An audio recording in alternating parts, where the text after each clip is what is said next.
पहली बार इस साल एक नए इंपीरियल किंग का फिल्म निकला है।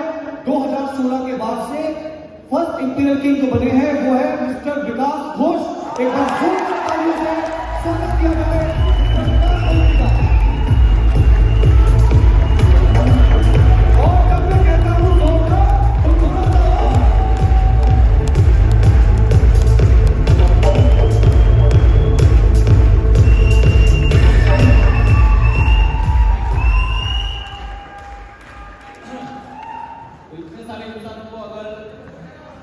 इतने सारे इंसानों का प्यार में अगर दिल गदगद हो जाए तो मन से सिर्फ एक ही आवाज निकलता है, एक ही शब्द निकलता है, उसे कहते हैं शुक्रिया। तो भगवान को जो जन्म दिया, माँ बाप, company, smart value management, associate, हर एक टीम का एसोसिएट, स्मार्ट वैल्यू का हर एक एसोसिएट, सबको सिर्फ एक ही चीज बोलना है दिल से, शुक्रिया। टाइम बहुत कम दिया गया है, 5 मिनट के अंदर। तो अपना अगर कहानी बताना चाहूँ तो एक साइड से बताना चाहूंगा कि इस छोटी सी जिंदगी में मैंने भी बहुत से जिंदगी के ढंग देखे हैं। कभी धूप, कभी छाव, कभी बारिशों के संग देखे हैं, और कभी कभार बदलते परिस्थितियों के साथ इंसानों के बदलते रंग भी देते हैं। एक टाइम मेरा भी था जब हम मायूस हुआ करते थे और अपने दुखों का गीत लोगों को बताया करते थे, और कभी कभार जज्बातों में आगे आंसू बहाया करते थे। फिर जिंदगी में एक मोड़ ले लिया, हमने अपने दुखों को गीत लोगों को बताना छोड़ दिया। अभी हम सिर्फ दूसरों की जिंदगी में खुशियों के गीत बोते हैं, क्योंकि महान वही होते हैं जो इस जिंदगी में दूसरों के लिए जी लेते हैं। नंबर 1 में हमने देखा है, हम जानते हैं, इतना प्रेजेंटेशन दिखाया जाए ना भी जाए, मैंने 10 साल में एक चीज देखा है, बहुत सारे कंपनियों को देखा है, बहुत सारे कंपनी का प्लान शो देखा है, लेकिन मैं दिल से एक बात करना चाहूंगा। मैं जो देखा हमने स्मार्ट वैल्यू का ज्यादातर एसोसिएट, अगर परसेंटेज वाइज देखा जाए, ज्यादातर एसोसिएट दूसरे कंपनी वालों से थोड़ा अलग है, क्योंकि स्मार्ट वैल्यू में हम लोग स्मार्ट वैल्यू के साथ इमोशनली कनेक्टेड होते हैं। और मैंने भी बहुत सारे प्लान शो देखे जहां पे बहुत कोई आके बोलते हैं हम लोगों का कंपनी नंबर 1 है, हम लोगों का कंपनी का टर्नओवर ये है। मैं सिर्फ एक ही बात कहना चाहूंगा, मेरा दिल का बात है, स्मार्ट वैल्यू इसलिए मत करना। स्मार्ट वैल्यू में इसलिए नहीं करता हूं क्योंकि स्मार्ट वैल्यू नंबर 1 है, स्मार्ट वैल्यू में इसलिए करता हूं क्योंकि स्मार्ट वैल्यू मेरे लिए नंबर 1 है।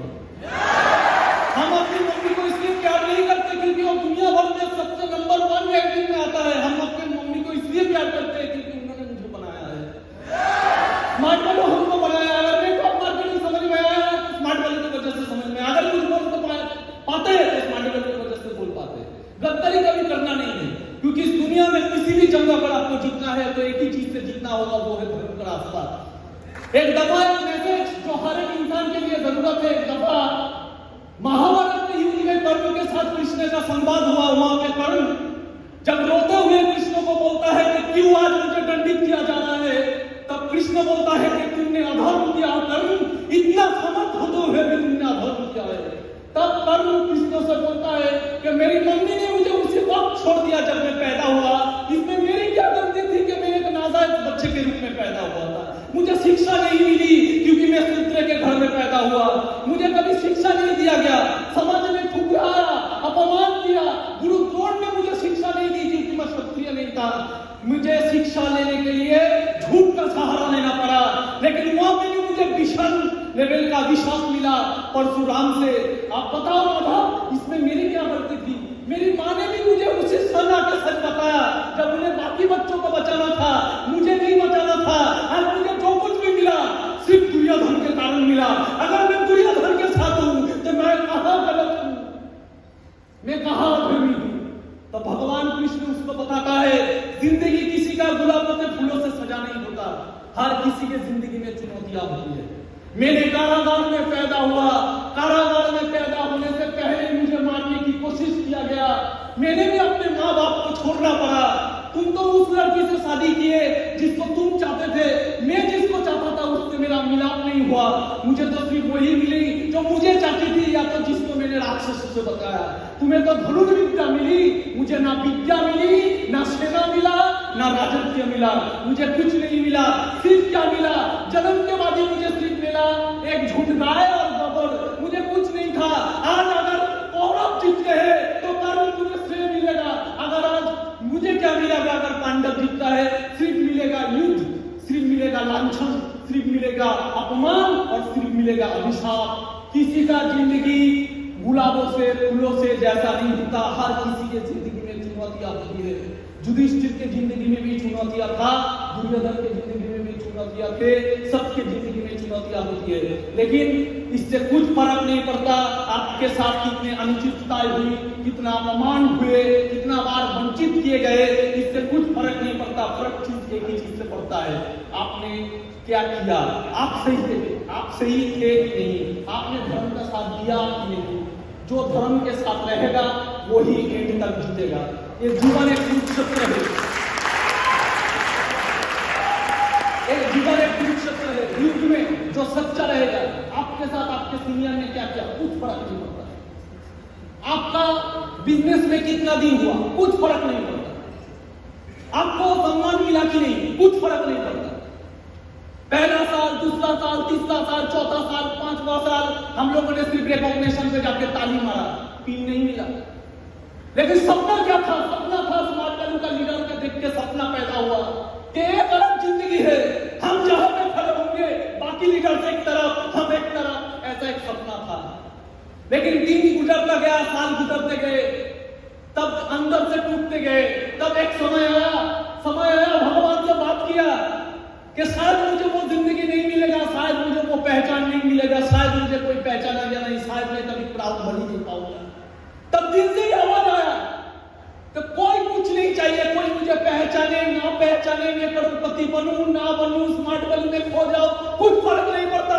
पीछे बैठूंगा लेकिन दिल से एक चीज जानूंगा कि स्मार्ट वैल्यू में अगर सच्चा दिल वाला कोई होए, हम दिल से जानना चाहिए। तो दिल से जानना है स्मार्ट वैल्यू का सही से मैं हूं। क्यों? क्योंकि स्मार्ट वैल्यू में जिसको गाड़ी मिला वो स्मार्ट वैल्यू करेगा, वो यहाँ पे आके जय जय कर करेगा, एक मामूली बात है। स्मार्ट वैल्यू में जिसका फ्लैट हो गया है वो यहाँ पे आके जय जय कर करेगा, वो मामूली बात है। स्मार्ट वैल्यू में 5 साल में करोड़पति यहाँ पे आके जय जय कर करेगा, वो मामूली बात है। 5 साल में कुछ नहीं मिलेगा, फिर भी वहां पे बैठ के दिल से बोलूंगा, मरते दम तक स्मार्ट वैल्यू करना है।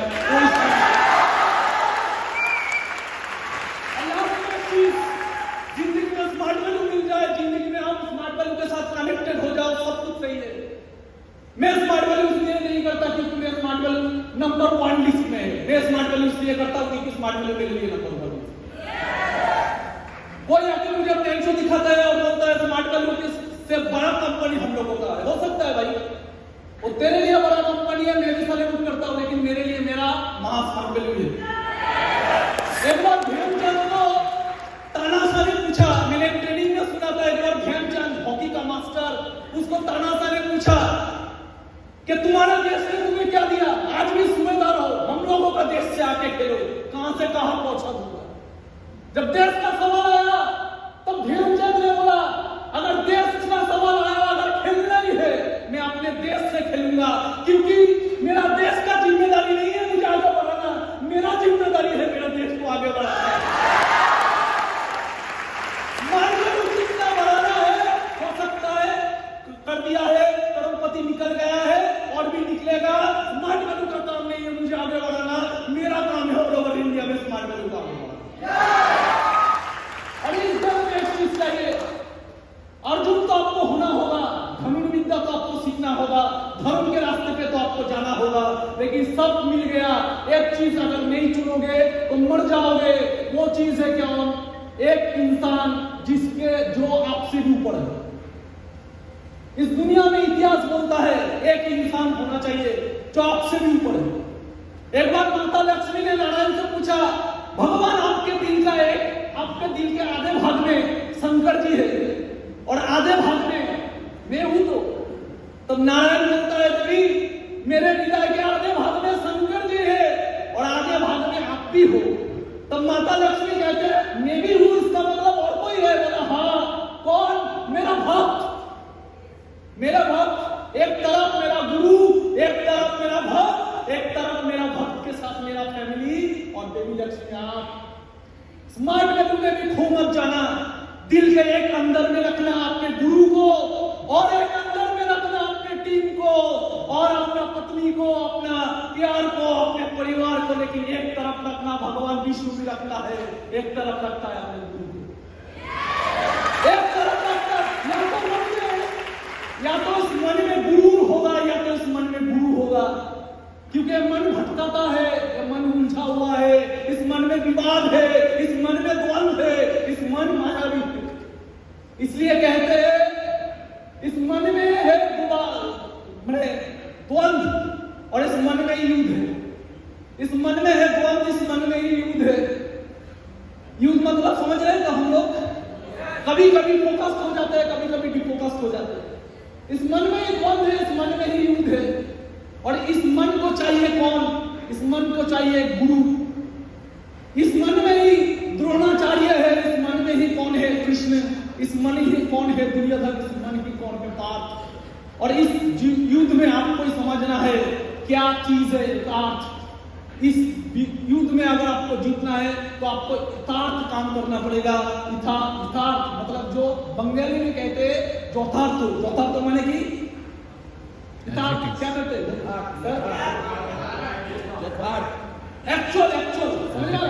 एक्चुअल गुरु को पकड़ना है।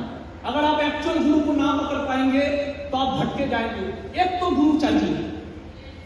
स्मार्ट वैल्यू को फोकस में रखिए, लेकिन प्लानिंग चाहिए। बहुत कोई होता है सिर्फ मोटिवेशन पे काम करते हैं, लेकिन प्लानिंग चाहिए। धर्म के रास्ते पे चलना है। धर्म के रास्ते पे मतलब कोई कुछ भी करे, कुछ फर्क नहीं पड़ता। आपके साथ क्या हो रहा है कुछ फर्क नहीं पड़ता। आपका नियत ही कैसा होगा? जैसे आपका नियत होगा।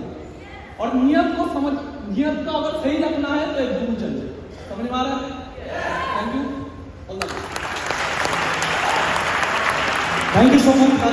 एक बार जोरदार तालियां होनी चाहिए दोस्तों।